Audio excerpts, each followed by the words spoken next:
On the alien planet Thalzar, in the middle of the desert, stood a massive black stone. Inside it was a sword, old, glowing, humming with unknown energy. No one had ever pulled it out. The sword had been there for 10,000 years. Aliens, from every corner of the galaxy, had tried to lift it. Kings, warriors, machines, even mind-powered beings. But no one could move it, not even an inch. They called it the Blade of the Ancients. The High Council said, "Only the one chosen by the stars can lift the blade." But over time, people stopped believing. The sword became a legend, a mystery, a challenge for explorers. Until one day, a ship crashed near the ruins. The sky turned dark as a human ship fell through the alien clouds, burning and spinning out of control. It hit the desert hard, dust flying everywhere. Inside the wreckage, Commander Jack Rayner crawled out, injured but alive. His ship was destroyed. He had no radio signal, no crew, just him, a desert, and a strange energy pulling him from far away. His eyes caught something glowing in the distance. He walked for hours, thirsty, bleeding, but curious. The energy was calling to him. When he reached the ruins, he saw the sword. It stood in the center of a giant stone circle. Around it were statues of long-dead alien species, guardians of the blade. Jack stepped forward. He didn't understand why, but the sword felt familiar. He reached out, and the moment his fingers touched the hilt, everything changed. The ground shook. The sky flashed. The sword glowed brighter than ever before. Ancient machines buried under the sand suddenly activated. Alarms rang across the planet. Warning systems that had slept for thousands of years. Alien satellites picked up the signal.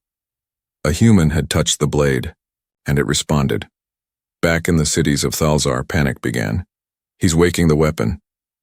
The human must be stopped." The High Council of Aliens, who ruled the planet, gathered. "He is not worthy," said one elder. "No human has ever passed the trials," said another. But one voice whispered, "The sword has chosen. We cannot stop destiny."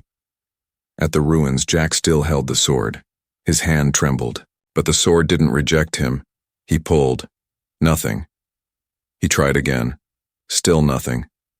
But the sword was glowing with each attempt. It was reacting to his will, not his strength. Suddenly, a voice echoed in his head. "Who are you?" Jack fell to his knees. The voice felt ancient, powerful, not from this world. "I'm just a soldier," Jack whispered. "I didn't come here on purpose." "You have heart, but are you ready to face the truth?" Before he could answer, the ground opened beneath him. He fell into darkness. Jack landed in a hidden chamber below the ruins. It was full of carvings, old walls showing wars, stars, and strange beings.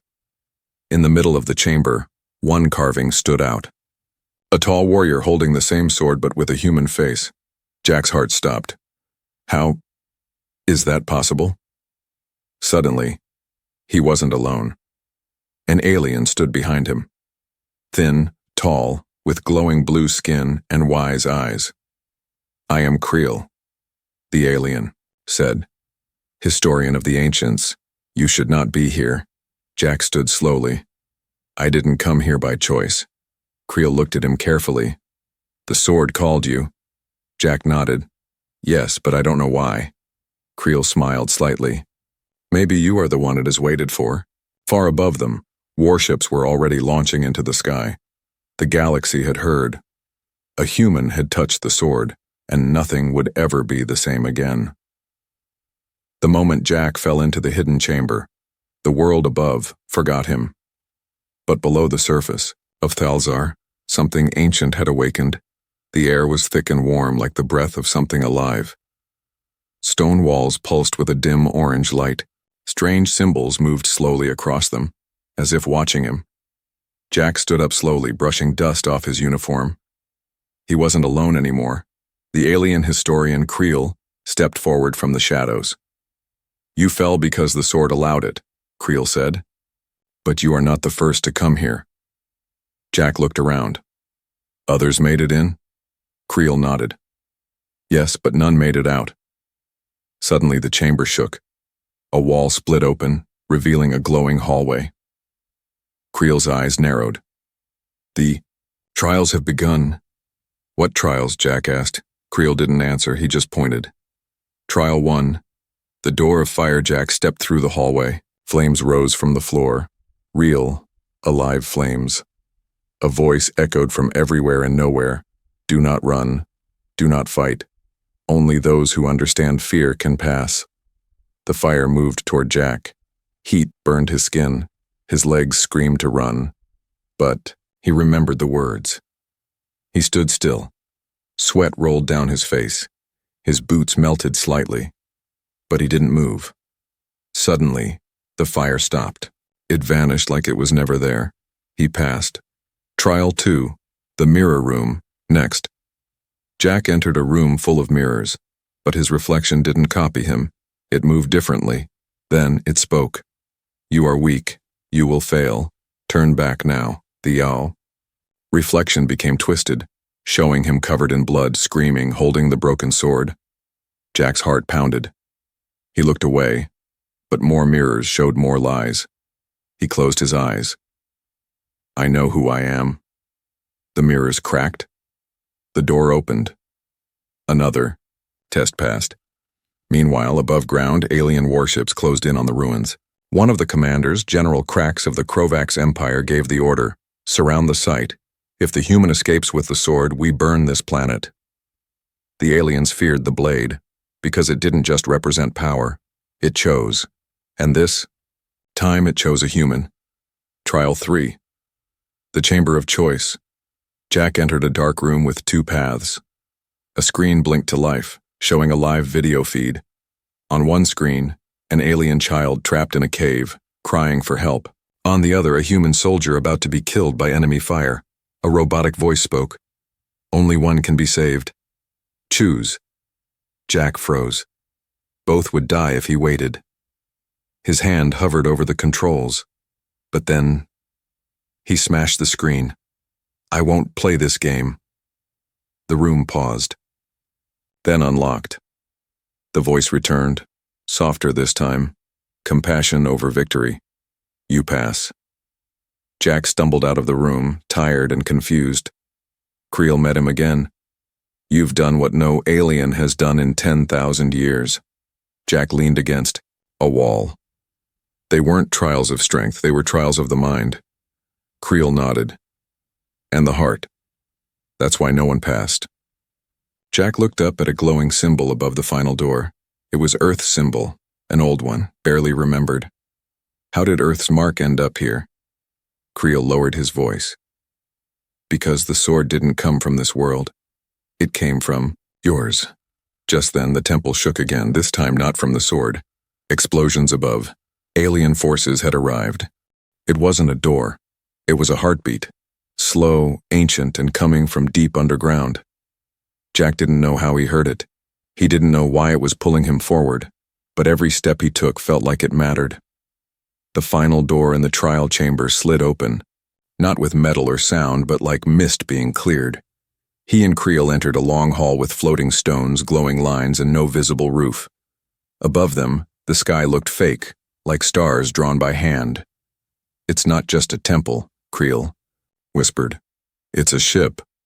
Jack turned sharply. What? Creel nodded. The ancients didn't build temples. They built ships. Ships that became cities. Cities that became myths. As they moved deeper, the hall walls changed. Symbols turned into images. And one image made Jack freeze. A human astronaut, suited, standing, holding the sword, etched in silver and gold, thousands of years old. Jack stepped closer. This is impossible. Humans didn't travel this far back then. Creel looked away. That's what we were told. But some of us believed the old stories. Stories of a species that was cast out and would return. Behind them, a light flickered. A hidden projector came alive, showing a dusty hologram. It was a recording, blurry but real. A human scientist appeared, speaking to a camera. This is Dr. Aiden Rayner. Final message before cryo shutdown. Jack's blood ran cold. Raynor? He stared at the name. His name. This ship is part of Project Starseed. Earth is sending us beyond the known galaxy. The recording continued. If this message is found, know that humanity tried to unite the stars, not rule them. The screen blinked, then shut off. Jack fell silent. Creel stepped forward. Your people were here before, long ago, Jack whispered. Then why did no one tell us? Creel replied. Because they were afraid of what humans could become, if the sword ever returned to your kind. Above the ruins, General Krax landed with his forces. Hundreds of alien soldiers marched toward the temple. Find the human, he barked. Kill him before he lifts the blade. Back inside, Jack reached the final chamber. At its center was a second sword, broken, scorched, still humming. This is the original, Creel said. The sword you touched outside is just a copy, a test. Jack walked toward it. As he placed his hand on the broken blade, a vision shot through his mind. He saw Earth, on fire, ships falling from the sky, humans running, screaming, and in the middle of it, the sword glowing red, out of control. Jack gasped and pulled back. What was that? Creel looked grim. That's what happened the last time a human held it. Jack turned away. Then maybe I shouldn't. No, Creel said firmly. You're not the same. The sword rejected power-hungry leaders before, but it allowed you to come this far. Jack clenched his fists. And now aliens want me dead for it. Creel touched the wall. A small panel opened, showing a map of the galaxy with one symbol, glowing. Jack stared at it. That's not this planet, he said. No, Creel said softly. That's where the original Earth station still lies. We're asleep, waiting. Outside, explosions rocked the ruins. The alien army had reached the gate. Jack had a choice now. Stay hidden and let the truth die. Or rise and show the galaxy what humans really were, not conquerors, not monsters, but the ones who came first, and chose peace. Jack didn't fall asleep. The sword put him to sleep. The moment his fingers touched the broken blade, his body dropped to the floor, eyes open, heart beating, but his mind pulled somewhere else. A black sky. No stars. Only a voice. You hear me now, child of Earth? Jack stood alone in a shadowy space. No floor, no sky, just emptiness and whispers. Who are you? Jack called out. Where am I? The voice responded. Calm, cold, ancient. You are in the memory of the blade. Suddenly, stars blinked into view, thousands, millions. Then they burned and died. Flashes of war, human ships, alien fleets, peace talks, betrayals, broken promises, and at the center of it all, the sword, glowing bright, cutting through time like fire through cloth. Back in the real world, Creel watched Jack's body carefully. He knew the sword wasn't just a weapon. It was a living key, a sentient force bound by ancient tech and ancient emotion. The sword tested the mind before it allowed the hand. Inside Jack's vision, he saw a woman, his ancestor, maybe, holding the sword during a peace conference between human colonists and alien leaders. They never wanted war, the voice said. But fear was stronger. Then the scene changed. A human general, drunk with power, tried to control the sword. It rejected him. He turned on his own people, and that was the fall of Project Starseed. Why show me this? Jack asked.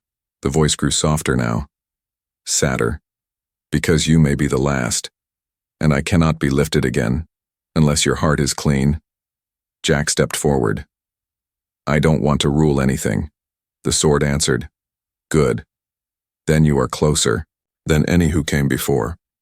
Suddenly, Jack saw himself, older, stronger, standing in front of a united alien-human council.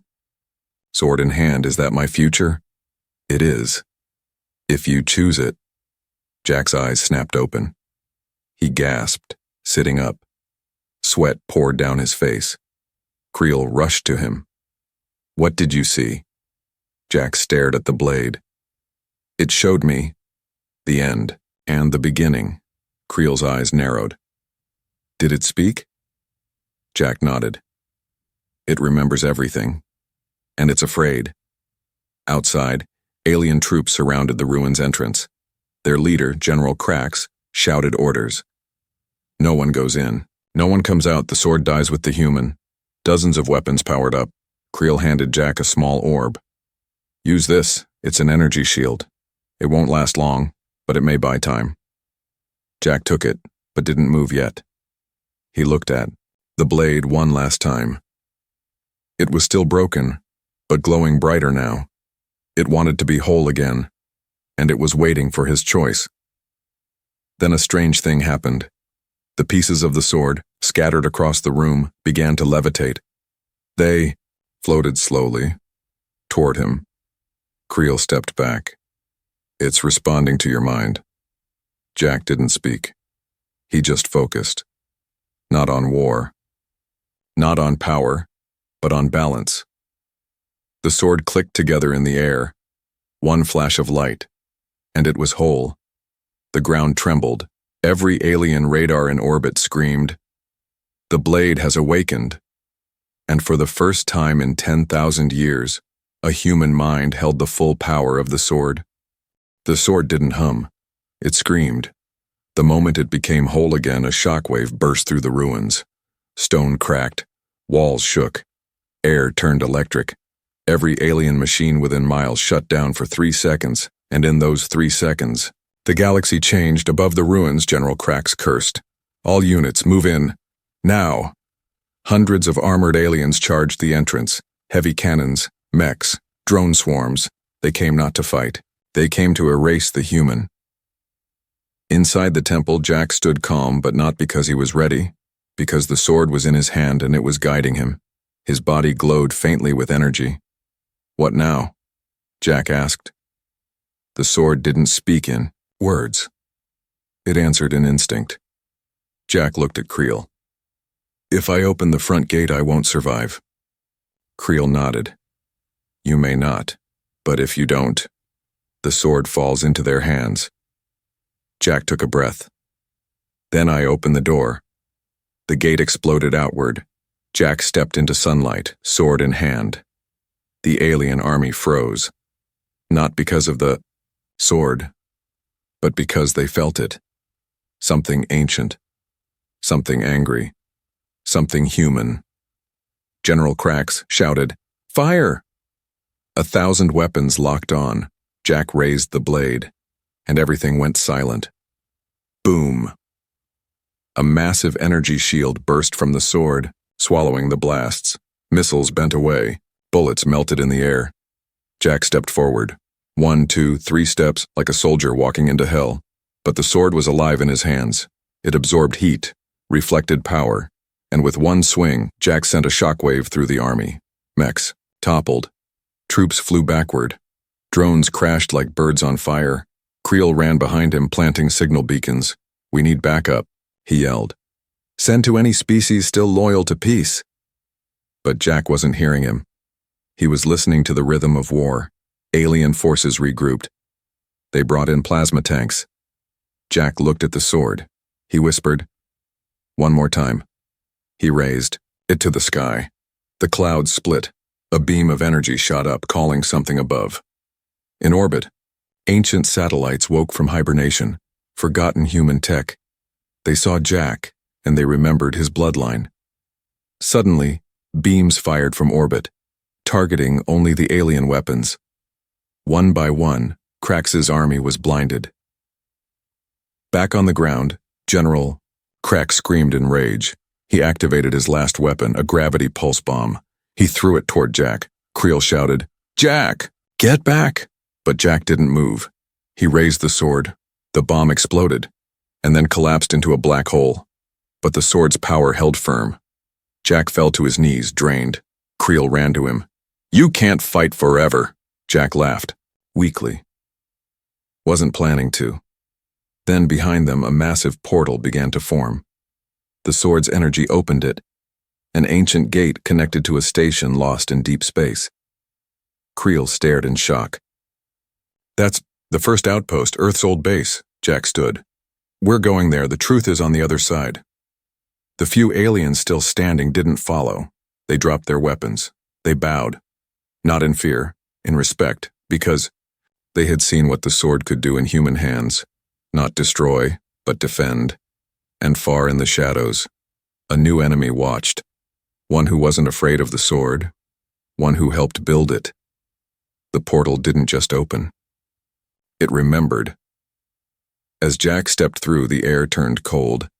His body felt weightless, but his heart grew heavier.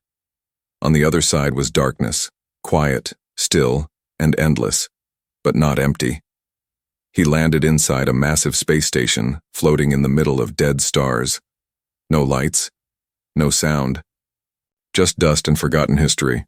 The sword pulsed once, dim but steady. Creel stepped beside him. This is it. Earth's first station, the place where it all began, and where it all ended. Jack walked slowly through the corridors. Old Earth.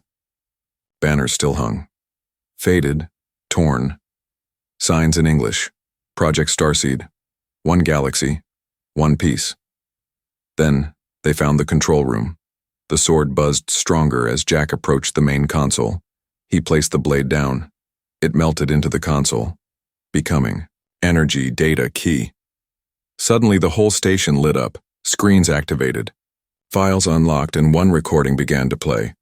A woman appeared on the screen. Dark hair. Military uniform. Her voice cracked. This is Commander Ilara Rayner. Final log of Starseed. Jack's breath stopped. Rayner, he whispered. Creel watched silently. The woman continued. If anyone hears this, know we failed. The sword was meant to unite, but power divided us. Some humans wanted to rule, not share. The sword rejected them. It disappeared into space. We followed. Some of us stayed behind, some froze time. She looked directly into the camera. And if this message reaches my blood, then you, my child, must finish what we could not. The screen shut off. Jack stood frozen. His voice was low. I didn't just come here by chance, and Creel nodded. You were born for it. The sword didn't just choose a human, it chose you. Suddenly alarms rang across the station. Creel looked at the screen. Something's coming. Something. Old. Outside the windows, space twisted, and from the shadows emerged a ship. Black, massive, silent. It wasn't alien. It wasn't human. It was something before both. Jack looked at Creel. Who is that? Creel's voice shook. The first builder. The one who helped create the sword. The one who betrayed Earth. Back in the console, new files appeared. Blueprints, names, history. The sword wasn't just a weapon, it was a lock, and Jack was the last key. Creel said, that ship, it's here to reclaim the sword, to seal the truth forever. Jack gripped the hilt again. Then it's time to stop running. He looked at the stars outside. He wasn't just a soldier anymore. He was the final chapter of a story written long before he was born. He didn't just belong. He was meant to be here. The first builder didn't knock. It tore open space and walked in like it never left. The ship hovered outside the old station, silent, black, and shaped like a blade itself. Inside, Jack stood still.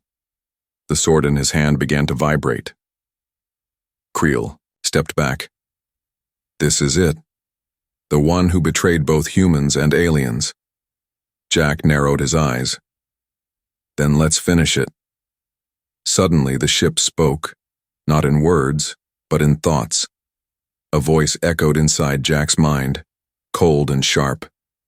You are the last mistake. Return the sword. Return the key. Jack gripped the hilt tighter. I'm not giving anything, the voice laughed. You are not worthy. Your kind never was. Then a beam of black light hit the station, cutting through walls, systems, memory. Alarms. Blared. Creel fell back. Jack was thrown across the room, but the sword stayed in his grip, and then it spoke. One final time, Jack Rayner. You must choose. Jack stood up slowly. Choose what? To erase me forever, or to finish what your ancestors began. The screen lit up again, showing Earth long ago surrounded by alien fleets, holding peace, until it was broken by fear. Jack looked down at his hands.